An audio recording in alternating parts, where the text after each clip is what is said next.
ओम ब्रह्मा मुरारी त्रिपुरांतकारी भानु शशि भूमि सुतो बुधश्च गुरुश्च शुक्र शनि राहु केतव सर्वे ग्रहा शांतिकरा भवन्तु सर्वे ग्रहा शांतिकरा भवन्तु क्रूर ग्रह शांतिकरा भवन्तु नवग्रह शांतिकरा भवन्तु। नमस्कार, स्वागत है आपका आचार्य वाणी में। मैं आचार्य डॉक्टर विक्रमादित्य आपके साथ हूं और आज का विषय हमारा है तुला राशि। तुला यानी वो तराजू की तरह एक राशि इसको कहा जाता है। शुक्र आपके इस चीज़ के स्वामी हैं और बड़े विचित्र प्रकार के योग इस वक्त आपकी राशि में बने हुए हैं। सबसे महत्वपूर्ण योग आपकी राशि में जो इस वक्त बनकर तैयार है, जो आपके वारे न्यारे करने की स्थिति बना रहा है, वो है कि आपकी राशि के दृष्टिकोण से बृहस्पति का एक विशेष परिवर्तन होकर 49 दिन के लिए आपकी किस्मत में चार चांद लगाने के योग दे रहा है।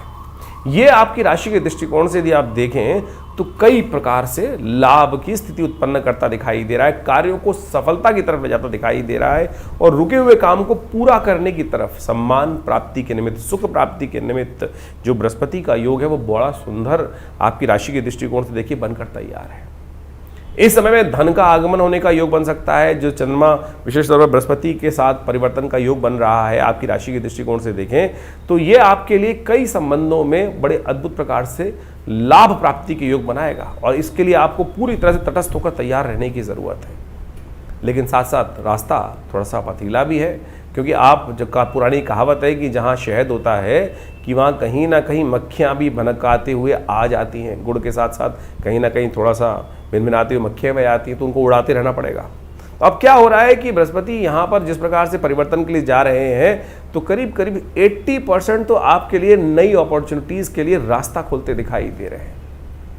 और ऐसे में बाकी समस्त ग्रहों को देखें तो वो भी आपके लिए कहीं ना कहीं महत्वपूर्ण सपोर्ट का रास्ता खोल सकते हैं। लेकिन ध्यान रखना, कहीं ना कहीं थोड़ी सी समस्याएं भी उत्पन्न होने के योग दे सकते हैं। अननेसेसरी की शत्रु, अननेसेसरी की कोई ना कोई गलत काम करने वाले, गलत सोच रखने वाले लोग, नुकसान देने वाले जो व्यवस्थाएं, आपका विचार, बृहस्पति विचार का ग्रह है, वो कहीं ना कहीं थोड़ा सा कुछ अननेसेसरी के नुकसान देने के योग भी साथ साथ बना सकता है। चोरी डकैती के योग भी आपकी राशि में बना सकता है, जुर्माने के योग भी आपकी राशि में बना सकता है। सबसे बड़ा जुर्माना स्वास्थ्य के दृष्टिकोण से ध्यान रखने की जरूरत दिखाई देती है। लालच, ऐसे में अगर जैसे बहुत सारी चीज़ों का हम क्या करते हैं, अब व्यक्ति हैं, आदमी है, मानव है, तो लालच तो साथ में चलता ही है। और इस वक्त आपके ग्रहों की अवस्था 49 दिनों के लिए ऐसे ज़्यादा लालच करना वो कहीं ना कहीं समस्याओं को उत्पन्न करता दिखाई देगा।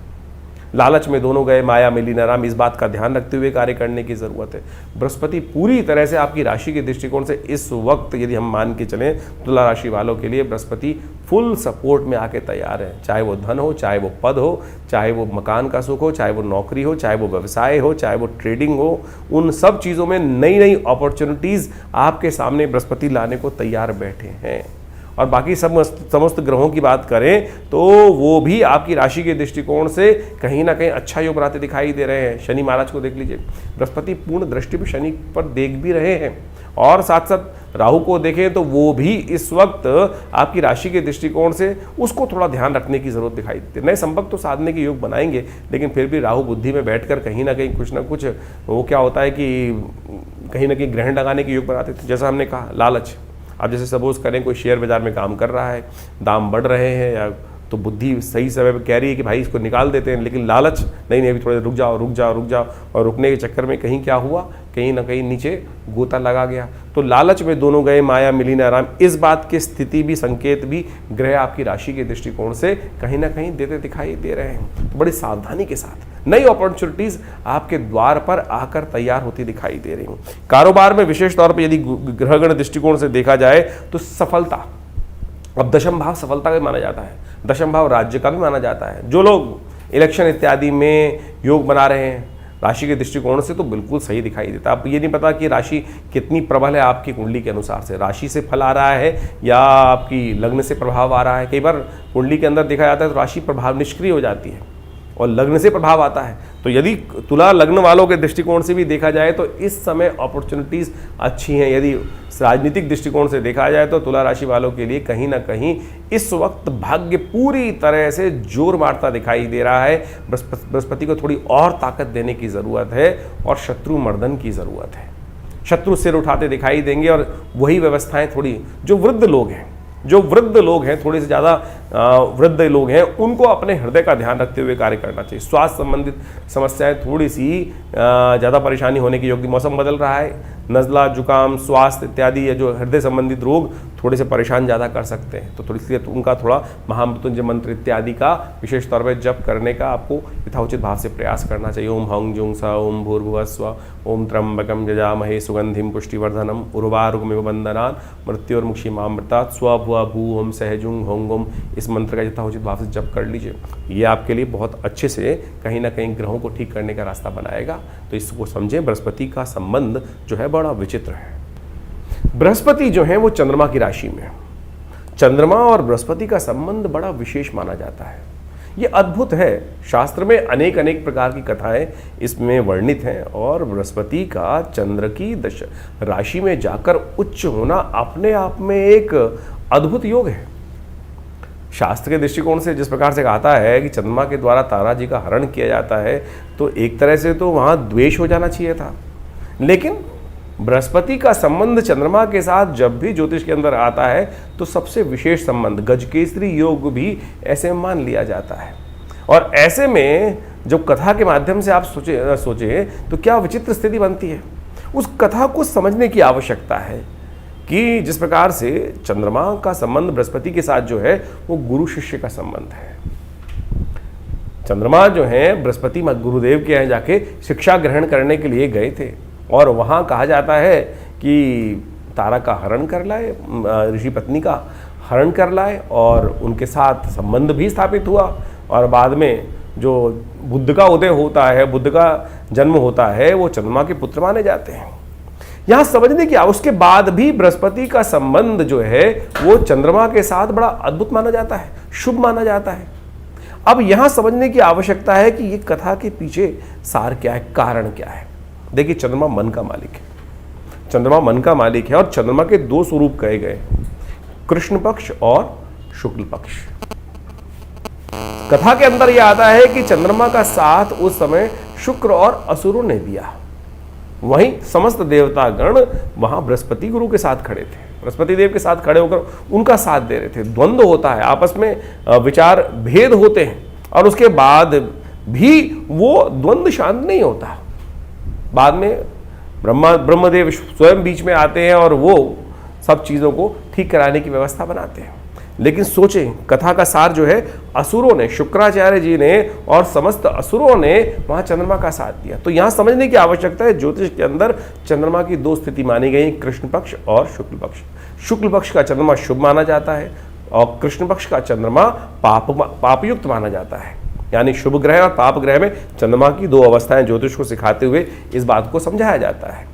तो जब चंद्रमा, आज भी चंद्रमा पीड़ित जब होते हैं, जब कृष्ण पक्ष में चले जाते हैं और जो देवताओं के साथ जुड़ जाते हैं, शुक्ल पक्ष में जुड़ जाते हैं, तो शुभ हो जाता है चंद्रमा। ज्योतिषी गणनाओं के अंदर सबसे पहला चैप्टर कहा जाता है, जब जो ग्रह शुभ हैं और अशुभ हैं, चंद्रमा जो कृष्ण पक्ष का होगा वो शुभ होगा। यानी आज भी चंद्रमा पीड़ित हो जाते हैं, चंद्रमा पापयुक्त हो जाते हैं जब वो कृष्ण पक्ष में जाते हैं। तो ये है वास्तविक तौर पर संबंध कि चंद्रमा, अब आपकी कुंडली में आपको देखना पड़ेगा कि आपका जन्म जो है वो किस अवस्था में हो रहा है, कृष्ण पक्ष में हो रहा है, शुक्ल पक्ष में हो रहा है। तो ये उसके अनुसार व्यवस्था समझेगी। चंद्रमा आपकी कुंडली में शुभ, कई बार मन ही तो मनी बंधन कारण मोक्ष शास्त्र कहता है ना, तो मन के कारण से ही तो समस्या उत्पन्न होती है। तो अब वास्तविक तौर पर यह समझने की आवश्यकता है कि चंद्रमा और बृहस्पति का जो ये संबंध है वो बहुत विशेष, बृहस्पति उच्च के चंद्रमा की राशि में ही आके हो रहे हैं। ऐसे में बृहस्पति जो भी आपकी राशि के अनुसार से, आपने जाना आपका जो प्रभाव उत्पन्न करने वाले, हमने ज्योतिष गणनाओं के अनुसार से राशि के दृष्टिकोण से आपके समक्ष बात करी। अब बृहस्पति को ताकत देनी है, बृहस्पति के दोषों को शमन करना है, तो क्या क्या करना चाहिए। बृहस्पति के शास्त्र में अनेक उपाय बताए गए हैं, अनेक उपाय शास्त्र में बताए गए हैं। हमारे अनुसार से सबसे श्रेष्ठ उपाय जो है वो तो 3 प्रकार के उपाय ही शास्त्र में वर्णित हैं। औषधि संबंधित उपाय और साथ साथ मंत्र संबंधित उपाय और दान संबंधित उपाय, ये सबसे श्रेष्ठ उपाय बताए गए। बाकी नग धारण करना और अनेक प्रकार के उपाय करने, वो तो ज्योतिषी गणों ने, आचार्यों ने अपने अपने मतानुसार, अपने अपने समय के अनुसार से उपस्थित कर दिए। आज की तारीख में तो आप सोचें कि नग इत्यादि धारण करना तो एक इतना ज़बरदस्त प्रचलन में आ गया है कि हर व्यक्ति बृहस्पति का पुखराज धारण करे हुए घूम रहा है, और वास्तविक तौर पर वो पुखराज है भी कि नहीं है। आमतौर पर जो पुखराज धारण करके घूमते हैं उसमें कहीं ना कहीं जाला आता है, और किसी व्यक्ति से बोल दो कि भैया जाला वाला पुखराज पहन रखा है, तो खट से वो क्या कहेगा, एक ही बात कहता है कि बिना जाले वाला यदि पुखराज होगा तो बहुत महंगा हो जाएगा, बिना बादल वाला। रत्न का दोष ही सबसे पहले वही माना गया है कि भैया कोई दाग धब्बा बादल किसी प्रकार का उसके अंदर बुलबुला नहीं होना चाहिए। और आमतौर पर सुनार ये कहता है कि पुखराज की पहचान ही जो है वो अंदर बादल वाला होता है। अब उसने भ्रांति किस प्रकार से उत्पन्न करी तो वो आप समझने की आवश्यकता है। तो आप समझें कि बिल्कुल नग अच्छे धारण करते हैं, लेकिन क्या इतने रत्न जो हैं वो उस खान से निकलते हैं, या वो कहीं ना कहीं मशीन से बैठकर बनाए जा रहे हैं? किस प्रकार से आज बहुत सारी इंडस्ट्री इसी प्रकार की डेवलप हो गई कि हर ज्योतिषी के पास कम से कम, हर जो बेचने वाले नग बेचने वाले हैं, कम से कम एक एक पोटली दो पोटलियाँ पुखराज समस्त रत्न लेके बैठा हुआ है। तो हमारी मानना इस बात की है कि कम से कम इस भ्रांति से हटें। उतना पैसा तो किसी गरीब व्यक्ति को दान कर दोगे तो वो बहुत अच्छा लाभ देगा, मन को संतुष्टि देगा, लेकिन हर व्यक्ति को कुछ ना कुछ पहनना है। और ज्योतिषी जी के पास जाकर उसने कुछ, ज्योतिषी जी ने आपको बताया नहीं, पहनाया नहीं, तो आपको भी मन की संतुष्टि नहीं होती है। तो इसलिए कोशिश ये करें कि जो हमने मंत्र बताया, मंत्र सबसे श्रेष्ठ है। बृहस्पति का एक सीधा साधा उपाय बताया गया है बहुत बढ़िया तरीके से बृहस्पति को शक्ति देने के लिए। ओम ग्रांग ग्रीं ग्रोंग से गुरुवे नमः, इस मंत्र का जप कर लीजिए, 108 बार नित्यप्रति जप कर ले, बहुत अच्छा रहेगा। हल्दी का टीका अपने माथे पर लगा लीजिए, वो सबसे श्रेष्ठ है। बृहस्पतिवार के दिन केले का पूजन, केले का दान, पीली चीज़ों का दान। बृहस्पति का संबंध ब्राह्मणों से भी है, ज्ञानवान लोगों से भी है। तो पीले वस्त्र का दान, पीली चीज़ों का दान, पूजा की चीज़ों का दान, ये आप अच्छे भाव से कर सकते हैं। तो इससे भी श्रेष्ठ एक उपाय और समझें तो गऊ का संबंध शास्त्र में कहा गया है कि हर देवता के साथ है। तो बृहस्पतिवार के दिन गाय को चने की दाल भिगो कर देना अपने आप में एक श्रेष्ठतम उपाय है। यदि आप ये करके रख लें तो भी आपको बहुत श्रेष्ठ लाभ हो सकता है। एक और उपाय शास्त्र में बताया जाता है बृहस्पति की शक्ति देने के लिए, वो है केसर का उपयोग। लेकिन अब केसर के साथ भी ये समस्या है कि इतना केसर तो बाजार में उत्पन्न ही नहीं होता है कि जो आज सब जगह, इतना बाजार में हर जगह जितना उत्पन्न नहीं होता है उससे 10 गुना ज़्यादा, 100 गुना ज़्यादा तो आज बाजार में बिक रहा है। तो इसलिए हमने कहा हल्दी सबसे श्रेष्ठ है। हल्दी तो कम से कम आपको अच्छी मिल ही सकती है, तो हल्दी का अपने माथे पर तिलक करना। हाँ, हल्दी को लेके रख लीजिए, अच्छी हल्दी, और उसको पानी में हल्का सा डाल के स्नान कर लीजिए। और तो और सबसे बढ़िया ये पीला वस्त्र है, ये पीला वस्त्र धारण करना। आप जहाँ बैठे हैं कुर्सी पर, उस कुर्सी को हल्का सा येलो कपड़े से, येलो टॉवल से रख लीजिए, वो भी बृहस्पति का ही उपाय है। तो इस प्रकार से इन उपायों को जो हमने आपको बताया है वो आप कर कर बृहस्पति के बहुत सारे कष्टों को निवृत्त करने का, बृहस्पति को शक्ति देने का, ये जो 49 दिन हैं ये अद्भुत है, एक नया आपको रास्ता देने वाले हैं। इस समय में आप किस्मत जगाने के लिए सुंदर रूप से कार्य कर सकते हैं। बृहस्पति के साथ संबंध बहुत बढ़िया आपकी राशि के साथ बनकर तैयार हो गया है, और ये आपके लिए सर्व प्रकार से, अब ये तो राशि के दृष्टिकोण से हमने कॉन्सेप्ट बता ही दिया, लेकिन वास्तविक तौर पर यह भी समझने की आवश्यकता है कि आपकी इंटरनल कुंडली में कौन सी दशाएं चल रही हैं, अंतर दशाएं चल रही हैं। बहुत बार लोग इस बात पे हमारे पास प्रश्न लिख के भेज देते हैं, बहुत सारे व्हाट्सएप पे भी माध्यम से समय समय प्रश्न लिख के भेजते हैं, हम समय समय पर उसका निवारण भी करते हैं कि आपकी राशि के अनुसार से जैसा बताया जाता है वो घट नहीं रहा है। अब भैया देखना पड़ेगा ना आपकी जन्मपत्री में कौन सी चीज़ फलीभूत हो रही है, लग्न राशि से फल मिल रहा है अब या किस अवस्था में। अब राशि में देख लिया, अब एक बात समझें कि आपके ग्रह किस अवस्था में। अब ग्रहों की अवस्थाएं दीप्तादि अवस्था में, मृतादि अवस्था में, युवा अवस्था में है, वृद्धावस्था में है या बालावस्था में है। यदि ग्रह शुरू के कुछ अंशों में हो तो कहा जाता है राशि के दृष्टिकोण से वो कॉन्सेप्ट बताया गया है कि किस अवस्था में है। बहुत वर्ष पूर्व एक व्यक्ति हमारे पास जन्मपत्री दिखाने आया, किसी ज्योतिषी जी महाराज ने उनको जन्मपत्री देख के बता दिया था, और मैं पिताजी के साथ, मुझे अभी भी याद है कि उस समय की बात है, वो व्यक्ति आया पिताजी के सामने बैठने की, जन्मपत्री में देखा और वो बोला, बड़ा परेशान था, और उसने वो देख के देखा कि महाराज हमको, हमारे ज्योतिषी जी महाराज ने कह दिया कि आपकी मृत्यु होने वाली है और मृत्यु होने के योग हैं पूरी तरह से। जब वो जन्मपत्री देखी तो उसके अंदर जिस प्रकार की स्थिति थी उसको देख के हम लोगों ने यही एनालाइज किया कि आपकी कुंडली में बिल्कुल मृत्यु का योग तो है, लेकिन इसके बाद भी आप जिंदा रहोगे, मरने के बाद भी जिंदा रहोगे। वो बड़ा उसको आश्चर्य लगा कि क्या बोल रहे हैं आप, मरने के बाद भी जिंदा रहेंगे। तो हम लोगों ने जब पिताजी के साथ बैठे हुए एनालाइज किया कि उसकी कुंडली में जो ग्रह था वो सपनादि अवस्था में था, स्वप्न अवस्था में था वो ग्रह। तो यानी मृत्यु भी होगी तो वो सपने में ही होगी। आपने बहुत बार देखा होगा, कई बार सपने में लोग देख लेते हैं एक्सीडेंट हो गया, या सपने में देख लेते हैं कि लॉटरी खुल गई। तो जो ग्रह ने अपना कार्य करना था वो सपने में कर दिया। अवस्था कौन सी थी? जागृत अवस्था थी, स्वप्नादि अवस्था थी। या इसी प्रकार से एक अवस्था बताई गई है, मृत अवस्था, युवा अवस्था और बालावस्था। तो कौन से ग्रह में वृद्धादि अवस्थाएं जो है वो ग्रह, जैसे अभी राहु कुछ दिनों पहले जब बदलने के बाद मृत अवस्था में चल रहा था और 23 अंश के जब 30 अंश से 23 अंश के वक्री स्थिति में आगे गए तब उन्होंने अपना प्रभाव दिखाना शुरू किया।